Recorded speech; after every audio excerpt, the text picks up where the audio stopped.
Esto es podcast, episodio especial con Échele Cabeza, Julián Quintero y Andrés Paramelo, toma única. Pues así arrancamos esta mini temporada especial de Melo. ¿Cómo están? Es un placer saludarles, estar de nuevo con ustedes. Otro domingo más, otra semana más en esto que se llama Melo, conversaciones chimbas. Gracias por estar ahí. Y pues para los nuevos, bienvenidos. Aquí nos sentamos a hablar con personajes en otras ocasiones del entretenimiento, de la cultura pop, de la academia, de los artes y demás. Pero hoy tenemos un invitado especial porque arrancamos un mini especial, una mini temporada con 2 episodios dedicados a hablar sobre consumo de sustancias. Y pues para eso la autoridad en consumo de sustancias, sobre todo de análisis, estudios, investigación y demás, pues es Échele Cabeza. Así que bienvenidos a estos 2 episodios y quiero pues saludar a la cabeza de Échele Cabeza, Julián Quintero. Bienvenido, Julián, qué bueno tenerlo aquí. Gracias por aceptar la invitación y pues bueno, lo hicimos posible por fin. No, nada. Muchas gracias a ustedes, muchas gracias por la invitación, muchas gracias a la gente que está viendo este especial. Y bueno, nada, aquí estoy como para poder aportar y responder las preguntas que tengan al respecto y si no, pues decir dónde encuentran la respuesta o si no, pues dejarles dudas, pero pues sobre todo como ampliar Chévere. la perspectiva del tema es la idea. Antes de entrar en materia, sí quisiera preguntarle por usted. O sea, usted cómo, o sea, usted qué hace, usted qué estudió, usted a qué se dedicaba antes y cómo llegó a Échele Cabeza y a formar este proyecto. Yo soy sociólogo de profesión, yo nací en Pensilvania, Caldas, yo soy de un pueblo de Caldas, crecí en Pereira y vine a la universidad como muchos migrantes a estudiar. Vine a Pereira a los 20, 21, llegué a la Nacho, estudié sociología y terminando la universidad pues conocí las sustancias, las había visto en Pereira a los 15, 16 años, pero pues no me engancharon y como ya al final en la farra underground electro bogotana, conocí las sustancias y también terminé mi carrera como una tesis de mi pregrado, era estructura cultural de narcotraficantes jóvenes. Me gustaba estudiar esa segunda, tercera generación de los nuevos Ok. narcotraficantes que ya no eran tan lámparas ni tan lavaperros y que eran los hijos de los grandes narcos súper camuflados en las universidades andando en carro barato, Que haber estudiado, ¿no? Ya. que ya habían estudiado y que hoy en día están súper camuflados en el poder pero que siguen con el negocio familiar.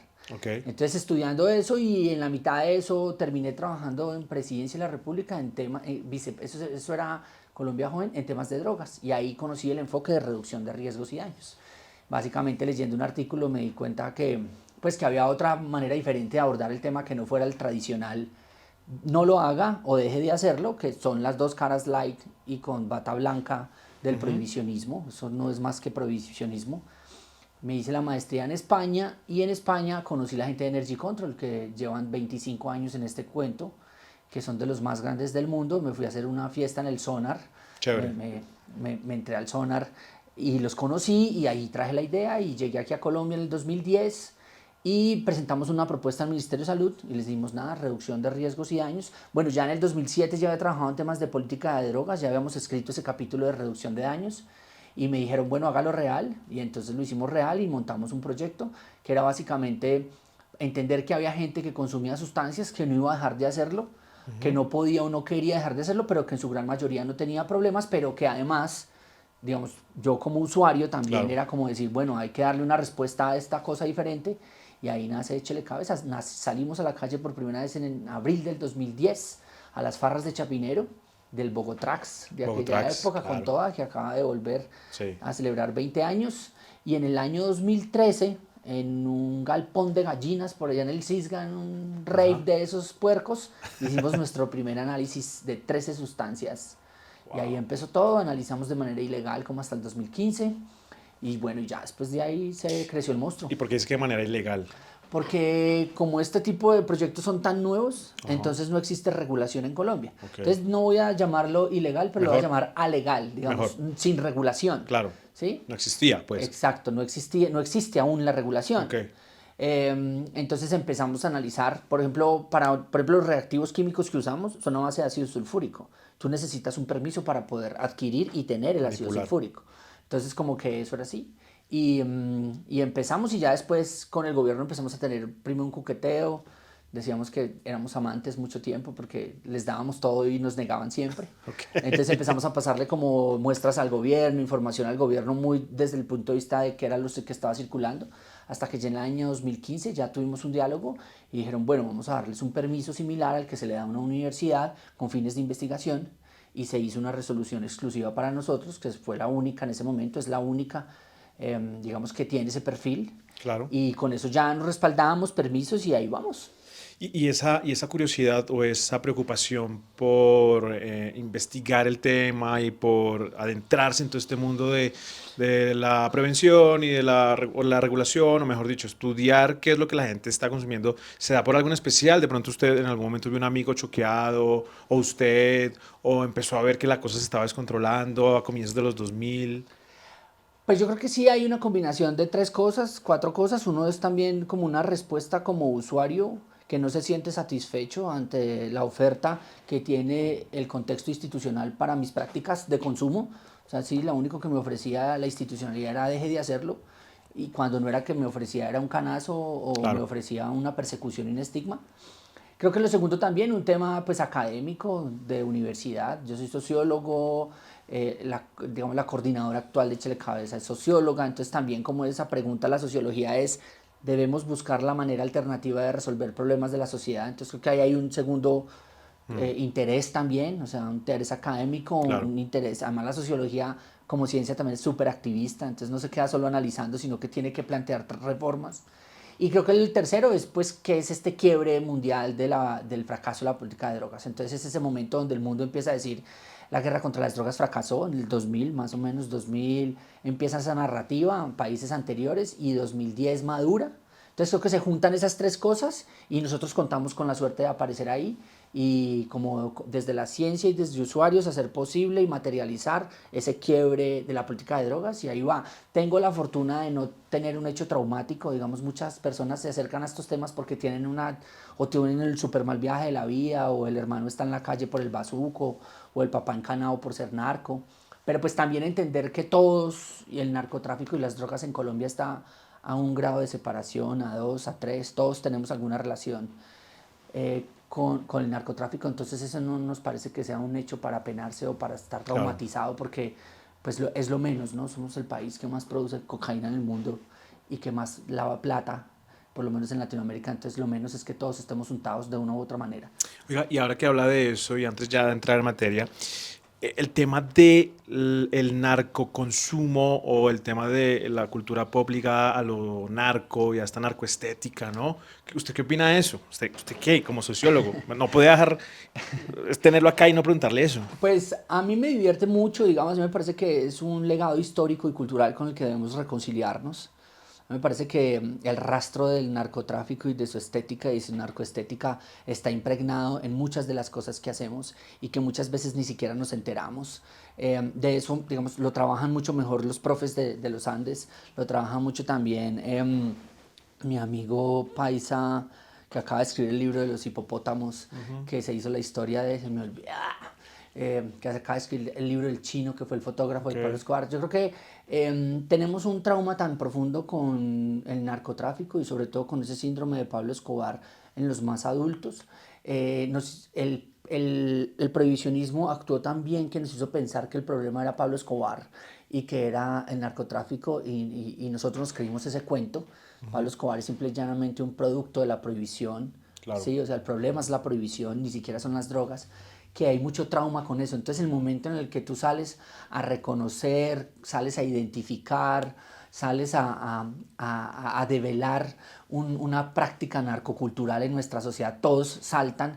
Yo en estos días tuvimos un problema muy duro con el tema del hipopótamo porque manifestamos, hicimos una camiseta, hicimos un sticker, el sticker está divino, es un hipopótamo así con bigotico de Pablo Escobar y con la cadena y tal. Y al final eso es un producto de la narcoestética. Y ahora van a matar los hipopótamos y nosotros decíamos, venga, ¿por qué los matan? Él no tiene la culpa, él es una víctima de la guerra contra las drogas. Si a Pablo Escobar lo hubieran dejado entrar a Estados Unidos con sus hijas a ver los hipopótamos, no tendríamos ese berraco problema hoy en día acá. Claro. Entonces yo creo que la narcocultura va a seguir inmersa en nuestra sociedad, va a seguir penetrando, y seguramente cuando la cocaína sea legal, los más puritanos y los más camanduleros aceptarán que durante 30, 40 o 50 años han bebido de lo que ha sido el mixis de la estética proletaria, nuevo rico, emergente, con los grandes gestores o promotores del arte de élite. Leí en estos días ese meme tan lindo que dice, confía en que algún día un narco lavará plata con tu arte. Entonces, creo que ahí está la historia famosa de Simón, el señor de las guaduas, Simón Ok, Rodríguez. sí, Los primeros que incorporaron la guadua a la arquitectura como moderna colombiana fueron los narcos. ok, Y fueron los narcos que venían de cortar, muchos de cortar y de ver crecer en sus fincas eso, y este señor apareció que podía convertir eso y volverlo lindo, y de un momento a otro se volvió la mayor expresión arquitectónica, artística en Colombia, y Colombia, viene de una decisión de un grupo de narcos de decir, eso está muy lindo, pero nadie te ok. va a reconocer eso. Yo creo que Simón lo reconoce de vez en cuando, y en este país mucha gente vive y ha facturado de eso. ¿Usted cree que la coca va a ser legal en Colombia algún día? La cocaína va a ser legal. Nosotros calculamos que para el año 2034 más o menos, Ok, de manera 10 años. masiva, en 10 años. Nosotros venimos trayendo un estudio prospectivo desde el año 2016. Hace un corte este año, vamos a tener un gran evento a mitad de año. Yo vengo de un evento ahorita en enero en Ámsterdam, brutal. Fue muy brutal porque en enero, mientras en Ecuador se volaba este señor de la cárcel y se armó ese problema tan Guerguero. berraco, y los narcos se han tomado el poder y las ciudades, la respuesta que tuvo este señor joven fue: vamos a militarizar las calles, vamos a perseguir, vamos a castigar todos, vamos a soltar a todos los presos colombianos que nos dañaron a Ecuador. En Ámsterdam pasó el año pasado, y es que el volumen tan alto de cocaína está empezando a llevar de nuevo la cocaína a las calles de forma crack, está empezando a verse más violencia, y ya se señala a países como Países Bajos o Bélgica como narcoestados, y la respuesta de la alcaldesa de Ámsterdam en enero fue invitar a alcaldes de la región. Ajá. Fue el alcalde de Berna, fue el alcalde de Milán, Ámsterdam, Ciudad del Cabo, y fue: oiga, se nos está saliendo de las manos, es hora de regular la cocaína. Entonces, el fenómeno es el mismo, las respuestas son diferentes, y ya hay una conversación muy fuerte en Europa.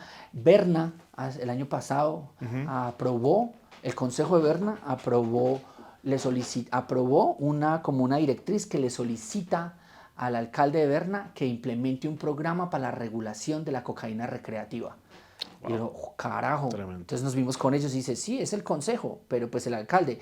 Y yo, bueno, ¿y tú qué piensas? Y me dice, no, así fue como hicimos con las salas de consumo supervisado. Había mucha gente en la calle chutándose, se morían, y decidimos hacer salas de inyección, y tú sabes que aquí damos heroína hace más de 10 años a las personas que usan heroína. Entonces, ¿tú qué crees? Y me dice, sí, entre 5 y 7 años nosotros ya estamos dando cocaína. O sea, la tienen reclara. ¿Qué es lo que tenemos que hacer los colombianos? Tenemos que meternos en esa ecuación para nosotros proveerle la coca y la cocaína en un discurso internacional de responsabilidad compartida, Claro. pero también nosotros la llamábamos justicia, como justicia social, pero me dijeron, no, no, no les digas así a los suizos, a ellos tienen que decirles, ¿cómo es? Ay, no, era la palabra diferente, como equilibrado, sostenible. Me dijo, Sostenible. un proyecto social y ambientalmente sostenible, seguro te lo compran. Y Claro. nos vamos a ver con ellos, con el Ministerio de Salud de Suiza, nos vamos a ver en 15 días en Viena, a ver Bueno, cómo es que es el tremendo. maní. Esto va en marcha. Bueno, pues es que hay mucho trabajo, hay muchos temas, hay mucho tiempo, hay mucha historia y por supuesto hay muchas peleas, me imagino que hay que dar peleas que seguramente se están dando desde organizaciones como Échale Cabeza. ¿Existe otra en Colombia que se encargue en lo mismo que ustedes? Digamos, como con la dimensión y con el tamaño que No. nosotros tenemos, no. Hay unos proyectos emergentes en Cali, es muy interesante, chicos de Cali están ahí como empezando a trabajar. Sí, ellos son los que han empezado, digamos, y ha habido experimentos en algunas, como de la técnica, en Sí. algunas ciudades, hemos formado gente y tal, pero digamos, como un proyecto con el volumen y como Ok. existe en Colombia, nosotros somos como, sí, somos el más grande y con mayor cobertura en América Ok.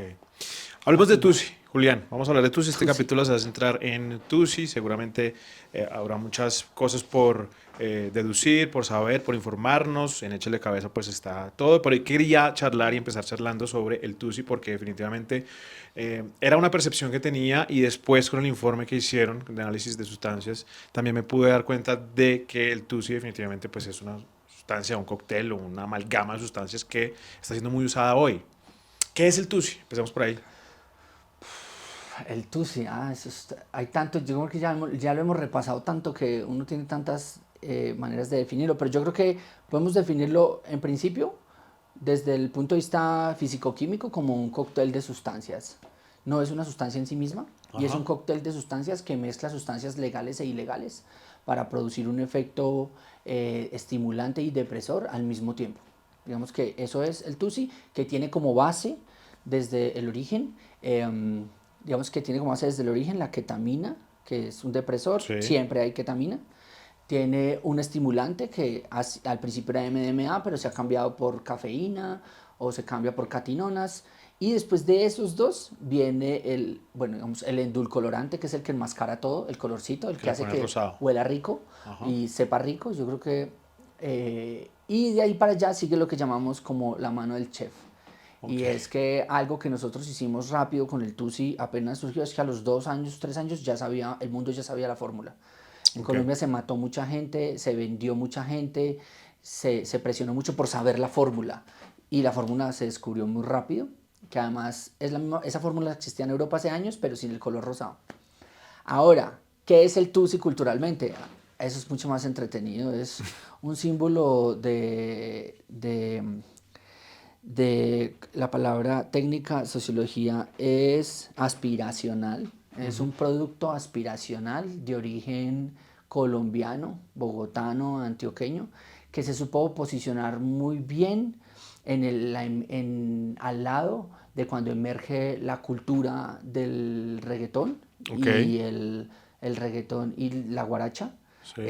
y que pudo utilizar muy bien la imagen y el antecedente de Medellín para vendérsele al mundo como un producto novedoso, alternativo y que marcaba como una cultura emergente asociada mucho a la sexualidad, al cuerpo y a estos nuevos ritmos latinos. Entonces eso culturalmente es lo que capturó la esencia y creció en un momento, aprovechó muy bien el contexto, supo venderse muy bien económicamente y pues nada, la revista Semana lo lanza al estrellato en el año 2012 cuando lo publicita grande diciendo la sustancia de las modelos, de los actores y de la élite. Y cuando todo el mundo vio eso dijo, yo quiero ser actor, quiero ser élite, quiero ser farándula. Y recuerdo muy bien que el gramo valía 350.000, El gramo. 400.000, el gramo de esa época. Y hoy en día consigues un gramo en 30.000 pesos. Eh, lo vimos de 300 a 30.000 en 10 años, pero también lo hemos visto de 300 a 30.000 entre el andén y el bar. Claro. Si es la chica prepago que lo usa para trabajar o si es el gringo que lo está cobrando. Entonces lo hemos visto como gravitar mucho. Creo que también fue una sustancia que rompió la idea de que las drogas las fabrica un químico en un laboratorio o en la selva. Hoy en día esto cualquier chino lo fabrica en la misma paila donde la mamá hace los huevos por la mañana, el chino por la tarde hace.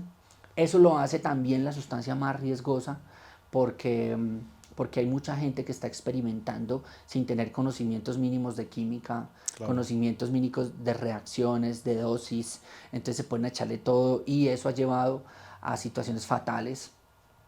Creo que también es el objeto del deseo de los medios de comunicación para sembrar pánico. O sea, han sido, los medios de comunicación se han caracterizado en los últimos años. Yo creo que ustedes saben es mucho mejor eso que nosotros y es que hay una crisis de credibilidad en los medios de comunicación asociada a un montón de cosas, los valores, la capacidad técnica, los profesionales. Entonces con el TUSI le han metido todos los cuentos posibles a los pasantes que hacen trabajo de campo en los medios de comunicación, la prensa, la institucionalidad de derecha, ¿cómo es este fiscal?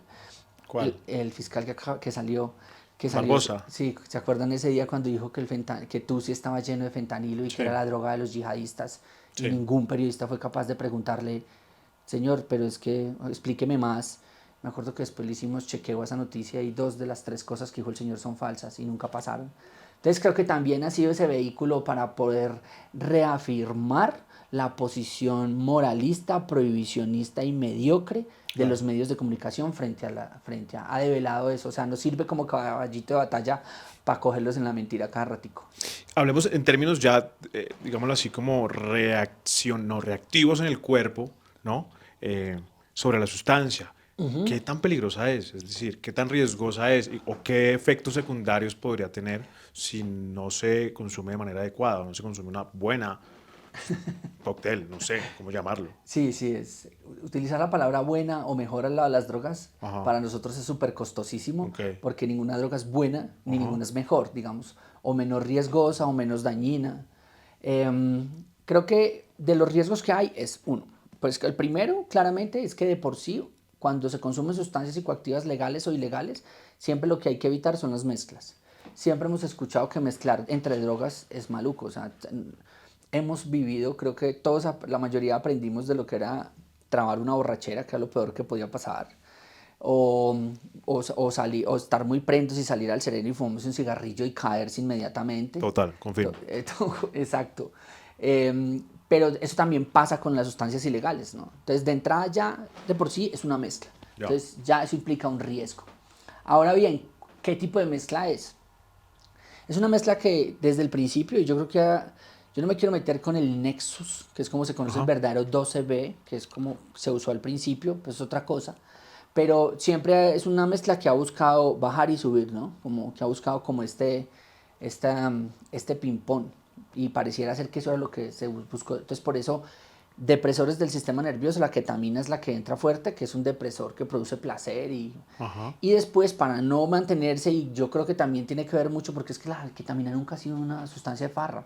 Claro. Entonces, lo que hicieron fue baje un poquitico, porque digamos que el primer efecto de la ketamina de Es bajar. depresión del sistema es nervioso y es caluroso y es amable, es como estar prendido, pero la gente no se puede quedar ahí y lo que hacen es subirlo, y ahí en ese momento está pues todo lo que sube, ¿no? Cafeína, MDMA, catinonas, cocaína, todo lo que pueda poner. De ahí para allá, ya de entrada tienes una sustancia que baja, una que sube, es muy peligroso. Pero a eso hay que ponerle dos riesgos más. Uno, que es el 30-40% de lo que estamos encontrando en el TUSI tiene benzodiazepinas. Benzodiazepinas son medicamentos hipnóticos de uso psiquiátrico que reaccionan muy mal con otros depresores. Entonces tienes, en la ketamina tienes un depresor y aquí tienes otro depresor. Entonces, y aparte de eso, póngale la cereza del pastel del riesgo, que es donde realmente estamos encontrando las intoxicaciones, póngale chorro. Claro. Cuando usted ya pone chorro al lado de benzodiazepinas, literalmente eso es lo que se usa para la sumisión química. Eso es lo que siguen llamando la prensa, sigue llamando burundanga. O sea, eso no existe. Muy poca gente hoy en día le dan escopolamina, le dan burundanga. Eso ya no se da. A la Ok. gente le dan es benzodiazepinas con alcohol. Un Esas chorro. dos mezclas generan dos cosas. Uno que es como la posibilidad de que una persona pueda ejercer sobre ella la voluntad. O sea, y la otra hace que la gente no recuerde en el corto plazo. Ok. Y son las dos cosas que quieres tener cuando le haces sumisión química a alguien. ¿Qué es lo que pasa? Cuando pasas un poquito eso matas a la persona. Literalmente, depresor del sistema nervioso que es alcohol, más depresor que es una benzodiazepina, le pone la ketamina, literalmente la gente se le olvida respirar y se muere. Entonces, si me preguntas del gran riesgo, es una mezcla de por sí con exceso de depresores del sistema nervioso, de sustancias legales e ilegales que interactúan con el alcohol.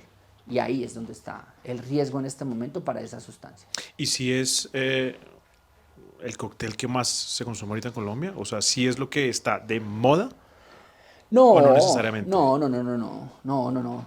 Nosotros, primero, yo no podría afirmarle de manera epidemiológica que es la sustancia que más se consume, porque el Estado es tan lento para diagnosticar este fenómeno que desde el año 2012, que le dijimos que existía, apenas hasta el año 2018 medio preguntó. Ajá. Y en el 2022 no tiene datos precisos de cuánta gente está consumiendo TUSI en este país. O sea, No hay datos, epidemiológicamente no no hay existen. datos. O sea, los datos que hay son datos muy someros, mal preguntados, mal hechos. Ahora bien, yo qué sí le puedo decir, le podemos hablar de ingreso por intoxicación al sistema de salud en Colombia, pero cuando usted va y llega y mira los datos de intoxicación, el TUSI no existe en el registro. Usted sabe que esto es pura estadística, ¿no?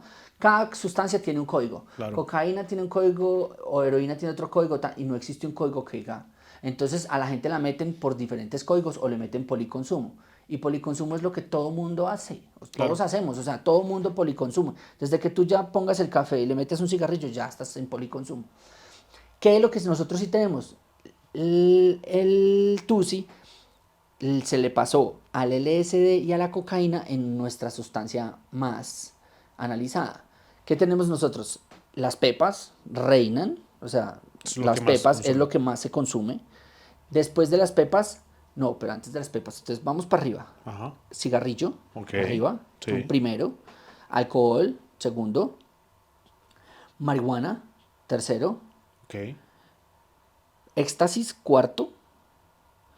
Éxtasis en pepa. Ok. Éxtasis, ahí ya entra el vape. Todavía no lo hemos mirado bien, pero el vape está entrando por ahí como entre quinto y sexto lugar. Después sigue el M en cristal. Ajá. Después está el Y Tusi. tú sí. Después está la cocaína y después el LSD.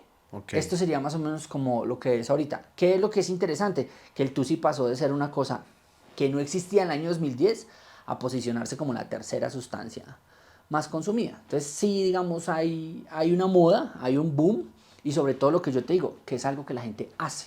No, mucha gente en nuestro stand, uno llega y le dice, bueno, ¿y en qué lugar se lo entregaron? No, yo lo hago. Y entonces uno llega y le dice, bueno, ¿y por qué viniste a analizar? Y dice, pues porque yo compro pepas y no sé si las pepas son o no Idea. son. Claro. Entonces los más le dicen a uno, no, yo lo hago, yo lo hago. Ah, bueno, y otra cosa en el riesgo también que creo que es importante mencionarlo, y esto está muy para la gente que está alerta con esto, es que el TUSI al tener medicamentos de alta dependencia está empezando a generar medicamentos opioides, por ejemplo, benzodiazepinas, está empezando a generar alta dependencia. Nosotros no encontramos mucha gente que está soplando, como le dicen, Ajá. mucha gente que está soplando más de una vez a la semana. Hay gente que está soplando todos los días. No necesariamente en fiestas. No, para su el día, casa. dándole. Y esto está pasando en contextos donde hemos encontrado que las muestras traen opioides, Ok. como morfina o heroína, muy por el eje cafetero, algunos lugares de Cali, algunos lugares de Medellín, y claro, estás enganchado al H. O sea, de ahí al H va a haber muy poco plazo. Y ahí es donde uno sí, yo no quería decir eso, pero ahí es donde sí estamos viendo que esto está caminando la misma historia del bazuco de los 80. Ok. O sea, el bazuco de los 80 cuando llegó, Arrasó. o sea, era la droga así de las élites. Yo no sé, pues esa historia. Hay un libro que yo escribí que la cuento, pero la han contado otro par. ¿Cómo se llama el libro? El de Échele Cabeza. Yo Ah, tengo ok. un libro que se Sí. llama Cómo se drogan los colombianos. Creo que Ajá. todavía queda algo por ahí en las librerías. Chévere. Pero se cuenta esa historia de cuando llegan las élites narcotraficantes de los 70s y de los 80s.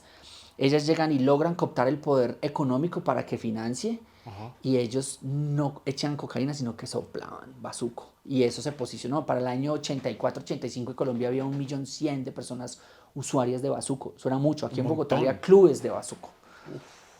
Pero fue tan fuerte esa sustancia, tan dependiente, tan dura, que literalmente ese pico empezó a... Muy pocas personas lograron salir y la mayoría se murió ¿Murieron? por extracción de materia. O sea, y hoy en día tenemos en Colombia 70.000, 80.000 consumidores de bazuco, que por ser una sustancia tan dura, se nota mucho en las calles, ¿sí? Como que es una sustancia... Y esto del TUSI va por el mismo camino, o sea, esto va a generar una dependencia muy fuerte en mucha gente a la que le va a joder la vida y la va terminando llevando. Hoy en día, por ejemplo, como le digo que no hay datos del Estado, entonces, por ejemplo, nosotros sí sabemos que está siendo un problema, porque uno habla con los amigos que tienen clínicas o los chicos que son psicólogos clínicos, ellos nos dicen, marica, la gente está entrando por TUSI. O sea, ya ni siquiera por chorro, ya ni siquiera por bazuco, no. Los chinos están entrando porque están pegados al TUSI. Es de lo que más está entrando la gente en este momento a las clínicas de desintoxicación en el país. ¿Y así pasa igual en el mundo? ¿O por lo menos en la TAM? ¿O solo es un fenómeno acá en No, Colombia? acá, eso es colombiano. Así como el bazuco es colombiano, que lo regamos por toda Sudamérica, Ecuador, Perú, Argentina, Chile, así mismo es el mismo camino que está recorriendo Colombia. ¿Qué es la diferencia? Que no necesitas esa materia prima de cocaína, entonces ya lo producen, pero ya está regado por toda América Latina. No, nosotros, o sea, el reporte más lejano que yo he recibido es de Noruega. Ok. Ya nos escriben de Noruega como, hola, ¿cómo están? Estamos investigando sobre TUSI, vimos que ustedes son los que publicaron tal artículo científico, tal, nos explican. Yo recuerdo que nos han escrito de Ibiza el año Ajá, pasado, 180 euros un gramo, y uno decía, con razón. Ibiza, España obviamente ya superposicionado, Francia, Noruega, Los Ángeles, que yo haya visto que reportan, pero al equipo lo han llamado a más partes.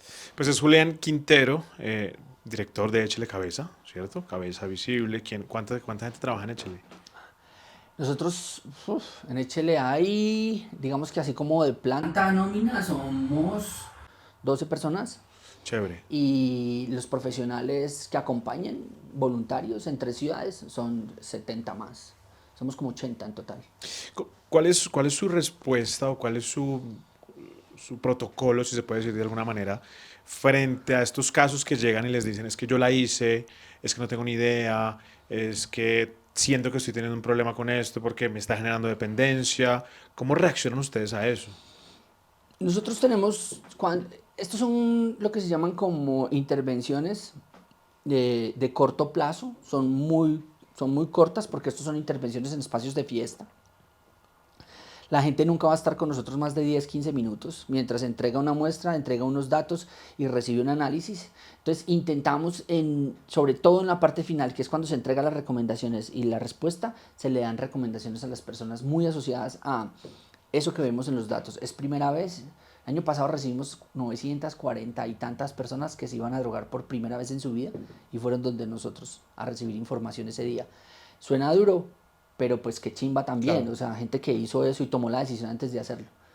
Entonces somos muy cuidadosos con la gente que va a consumir por primera vez, somos muy cuidadosos con la gente que está consumiendo más de una vez a la semana. Le decimos, debes tener precaución, al parecer lo que tú tienes puede estar respondiendo a unas sustancias que te pueden llevar a esto. Somos muy cuidadosos con la gente que mezcla, la gente que llega y dice, no, es que yo bajo la pepa con whisky, es como, parce, es la mezcla antimezcla, o sea, es la peor. Los casos de fallecimiento y muertes que hemos visto nosotros asociados al consumo de pastillas de éxtasis están muy cercanas al abuso de alcohol.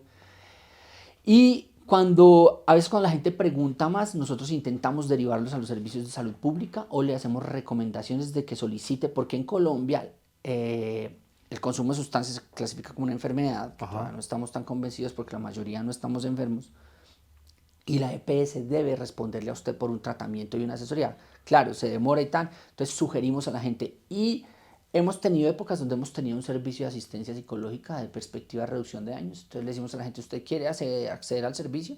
Y son 3 citas que tiene con uno de nuestros psicólogos, donde se le hace un diagnóstico, como se le dice, si necesitas, o sea, si necesitas un programa de desintoxicación porque esto está interfiriendo en la funcionalidad de tu vida, tu salud mental, o decirle, al parecer no necesitas todavía pero entonces tome medidas de reducción de daño y reduzca el consumo, gestiónelo de Ujú, otra manera y tal. ujú. Intentamos, no nos metemos mucho en el tema del tratamiento, la desintoxicación no es lo nuestro, pero sí podemos decirle a la gente y sugerirle y darle mucha información. O sea, lo nuestro es que la gente tome decisiones informadas. Ok. Entonces, eso es lo que tenemos que hacer siempre y la gente toma las decisiones. ¿Cuál es la población o el grupo de poblantes que más consume Tusi? 18-24, ese es el bloque. Están 17, hay ciudades donde están empezando muy jovencitos, pero más o menos 18 a 24 es la gente que vemos que está más como... Porque además también es como es la sustancia de moda, hay gente que está entrando al consumo. Claro, Ahí es donde encontramos más esa población. Los de Pepa son un poco más de 25 a 35. los grandes. O sea, Sí. centennials son los que están consumiendo en su mayor... Sí, sí, sí, sí. Sí ve uno, por ejemplo, hay casos especiales. El tema de Medellín es una cosa que está desbordada y que eso después, cuando pase un tiempo, poquito de años, podrá uno hablar con más Ajá. contundencia sobre lo que está pasando, el fenómeno de allá. Pero allá sí, por ejemplo, vemos la crisis que está viviendo muy asociada al tema del turismo sexual, al tema del consumo de tusi y el tema del uso de los jacuzzis. Eso es algo que toca decirlo como es, tusi, Claro. pussy y jacuzzi, Ok. que están muy asociados a que el tusi es ketamina, el tema del acceso a servicios sexuales o también la explotación sexual infantil, pero aparte de eso, personas que se la pasan metidas en un jacuzzi 12 horas, se deshidratan y los encuentran ahí muertos, mayores de 40, 45 años, sedentarios. Entonces lo que está pasando con el TUSI en Medellín, con los extranjeros asociados al trabajo sexual, pero también lo que está pasando con los chinos en las calles y con tanto turismo, eso es algo ya lo están estudiando desde la química y desde la sociología y vamos a ver resultados. Pero sí es algo pues, que está generando un impacto muy alto en la calidad de vida de la gente y en las vidas de las personas allá. Como se trata de informar y no desinformar, que es algo que hacen muchas cabezas, inclusive de sectores importantes del país, no tiene nada que ver con el fentanilo, el TUSI. Nada que ver, Nada que ver. nada que ver, nada que ver. Y vemos que el fentanilo, creo que lo hemos dicho, y el fentanilo es un medicamento de uso intrahospitalario, de una trayectoria muy antigua en Colombia.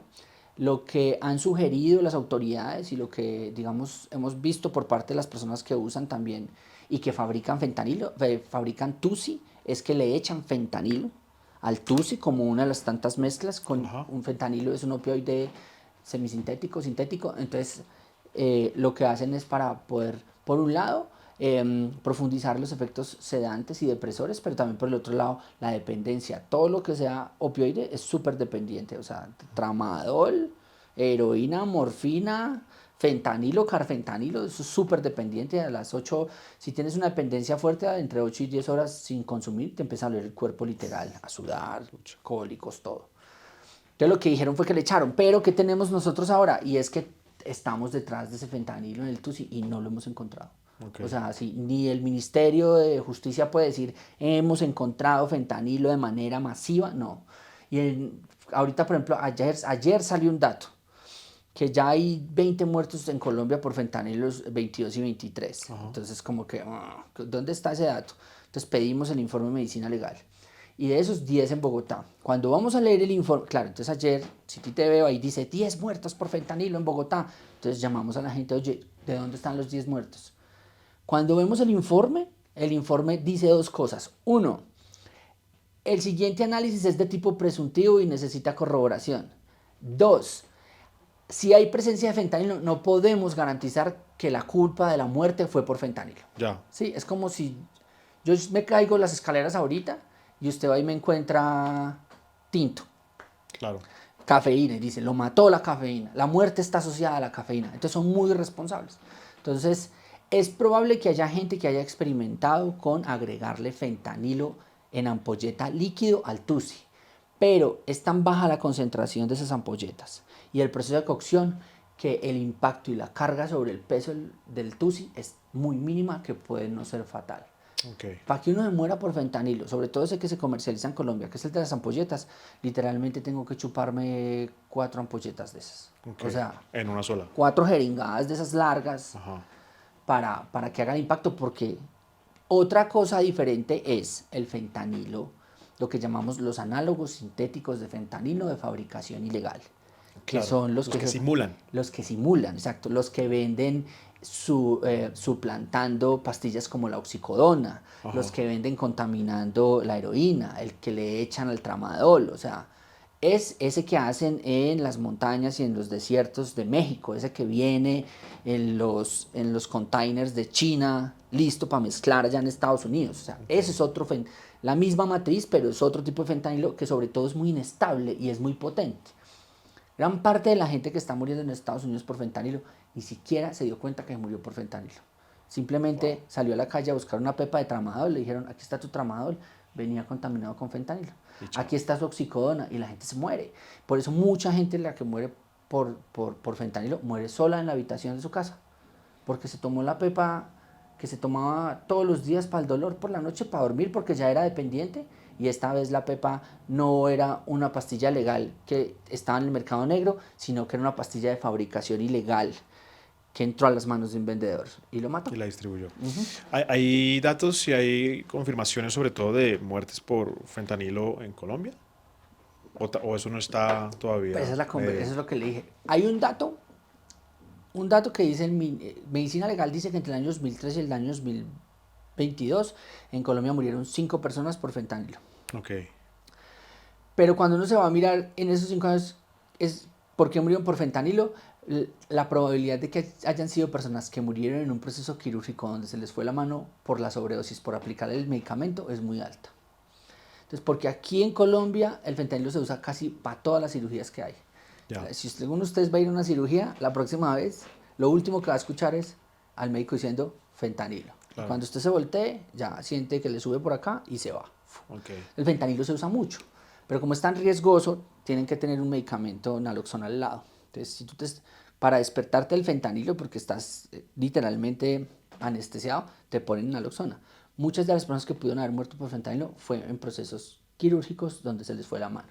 Okay. Ahora bien, estos 10 o 20 casos que están empezando a reportarse, que Medicina Legal dice que sí es probable, que pues necesitan eso, la confirmación. Entonces, sí puede ser probable. Y otra cosa, Nosotros más o menos las cuentas que tenemos es que entre un 25 y 30% de consumidores de opioides en Colombia, es decir, fentanilo, morfina, son personal de la salud. Ok. Eso es algo que está muy escondido, eso es algo que está muy estigmatizado, eso es algo que está...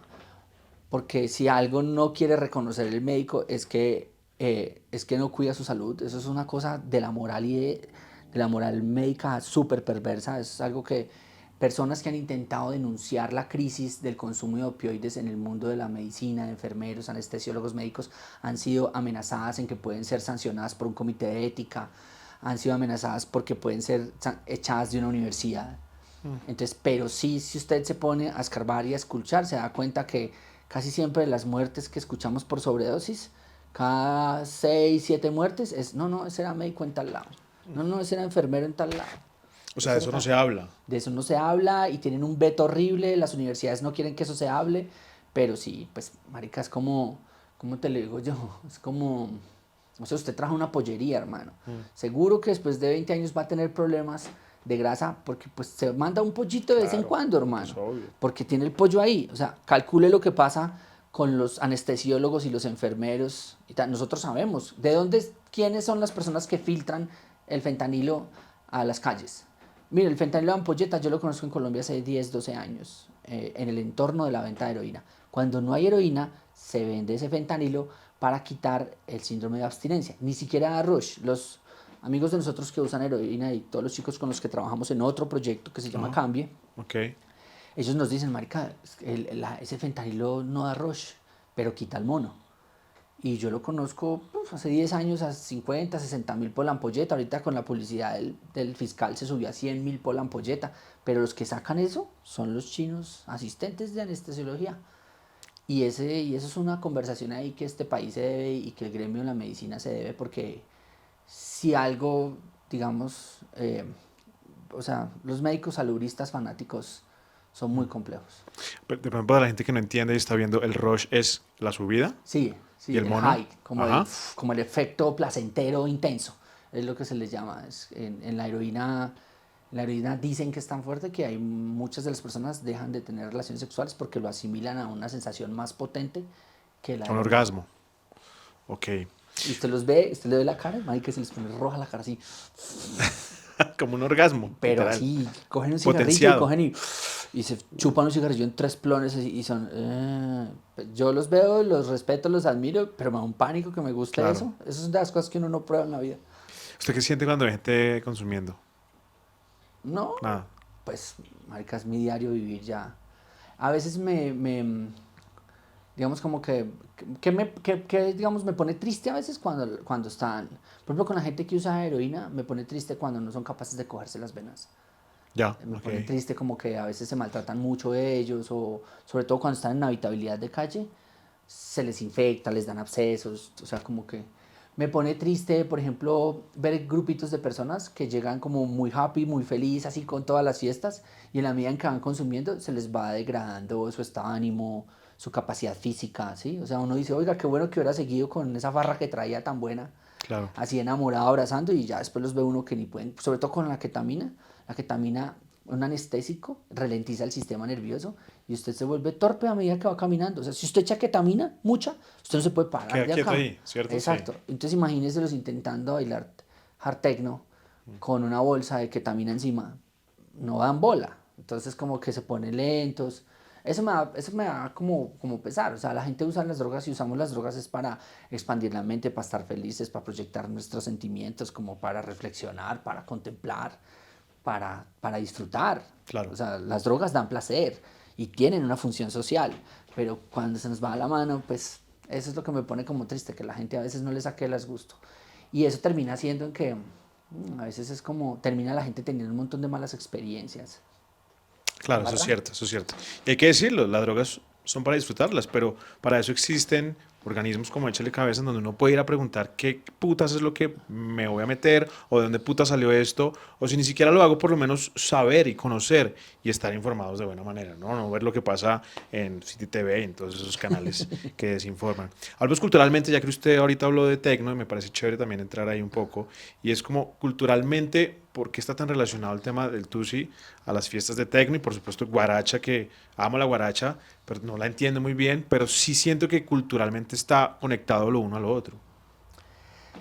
Yo creo que hay un fetiche por saber de estas cosas nuevas y cómo las culturas se relacionan con sustancias.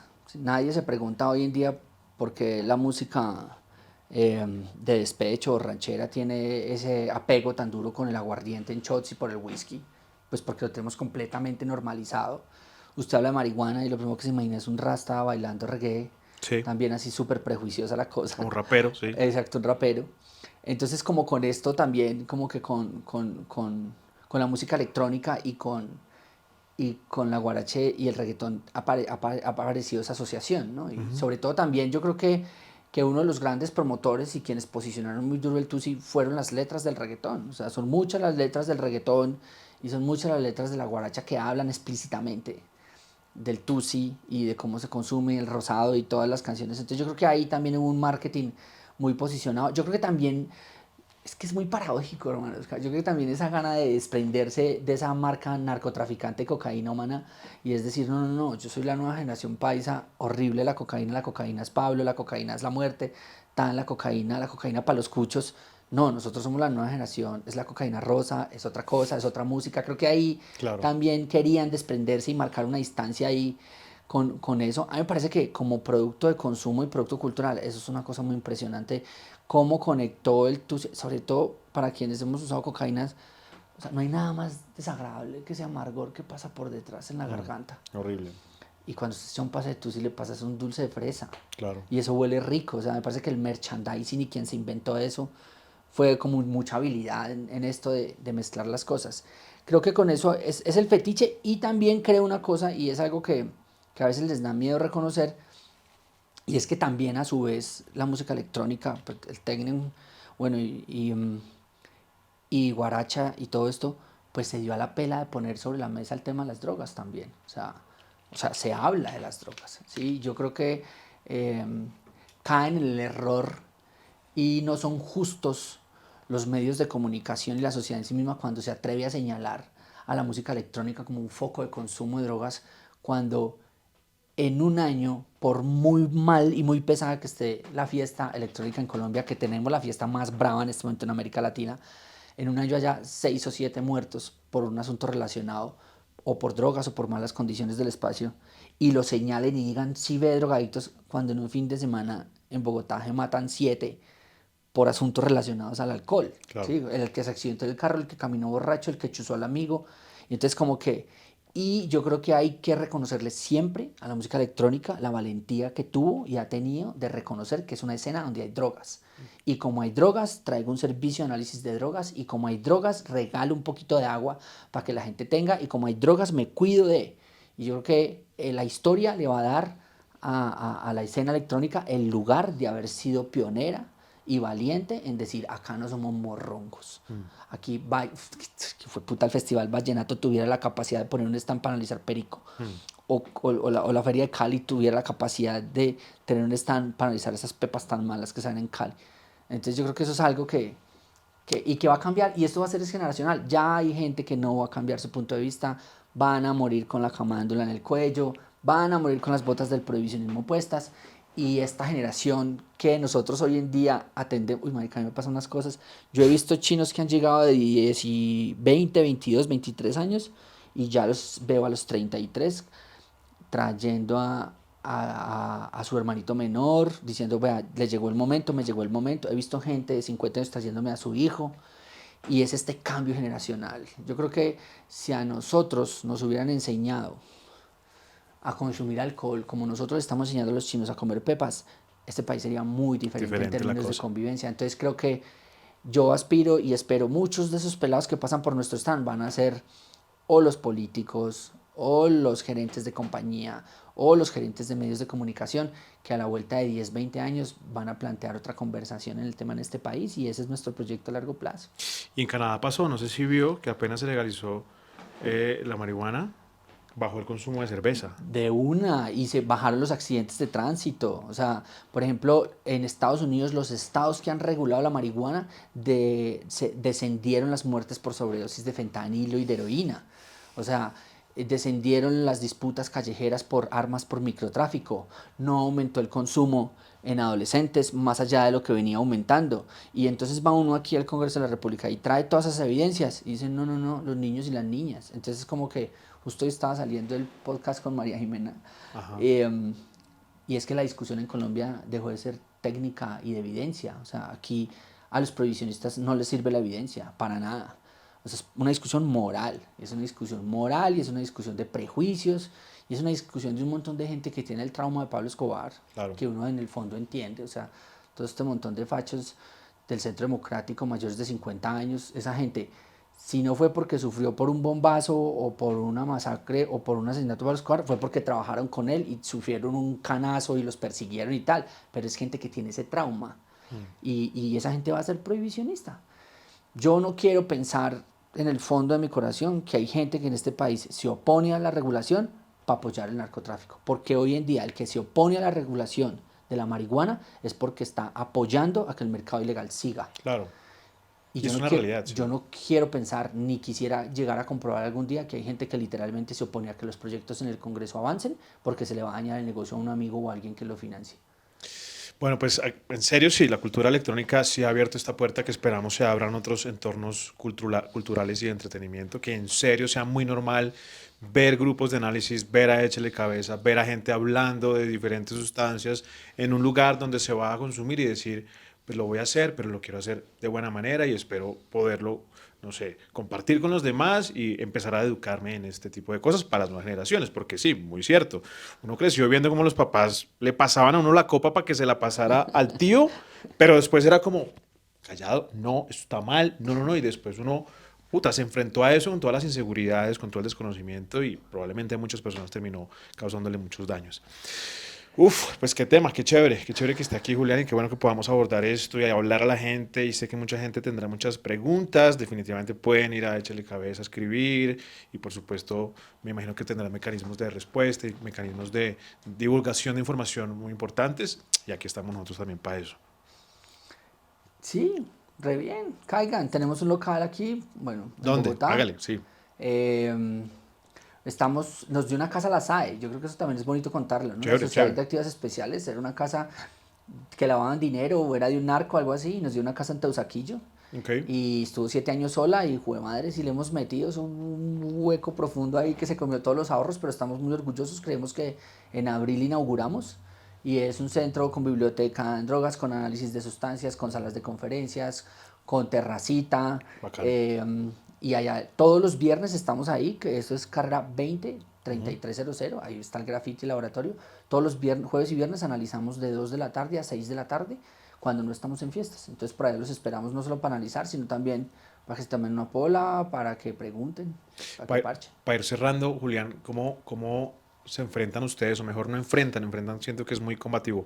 ¿Cómo le responden ustedes a los papás camanduleros que usted le llama, o a esas personas que aún no logran y señalan? ¿Cómo responderles no entrando en ese juego, ¿no? También de ser muy combativo, sino como tratando de explicar en realidad qué es lo que pasa?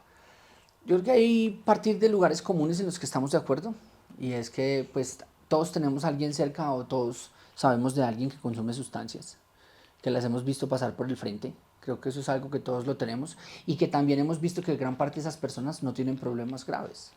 Yo creo que eso es como poquitas cosas. Creo que también estamos de acuerdo en que la prohibición no funciona.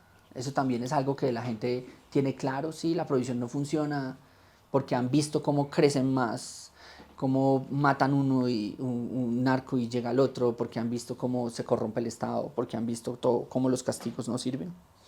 Creo que también hablarles como en términos de salud pública, hablarles como en términos de la transición que estamos viviendo, hablarles también, ¿sabe qué? Algo que me parece importante que lo hago mucho, es que hacerles entender que también fueron víctimas de la guerra contra las drogas y de una narrativa que les hizo pensar que el camino era la prohibición y que se relajaran, que uno entiende que la posición que tiene porque usted se comió el cuento que así era, ¿me entiende? Claro. Y hay gente que después de eso, una vez me pasó con unos policías, ex policías ya, esos policías que se pensionan re joven, entonces estaba ahí, ahora todos se vuelven gestores de convivencia comunitaria y estaba con la nena y la nena me decía, es que yo sufría mucho y yo trabajaba mucho porque las drogas, yo le decía, amiga, pero es que a usted le dijeron que Le echaron ese cuento de que si usted perseguía esto iba a desaparecer. A usted la engañaron, ¿me entiende? Claro. Y la nena se puso a llorar en la conferencia y con la otra tomba y se abrazaban y me decían, sí, marica, gracias por quitarme este peso de encima. A mí me echaron el cuento de que esto era persiguiendo marihuaneros de parque, metiendo muchachos a la cárcel y esto no era la salida para las drogas. Y gracias por quitarme ese peso de encima. Yo creo que también eso hay que hacérselos entender y es que tampoco tienen la culpa de lo que les está tocando repetir porque a la final pues los engañaron.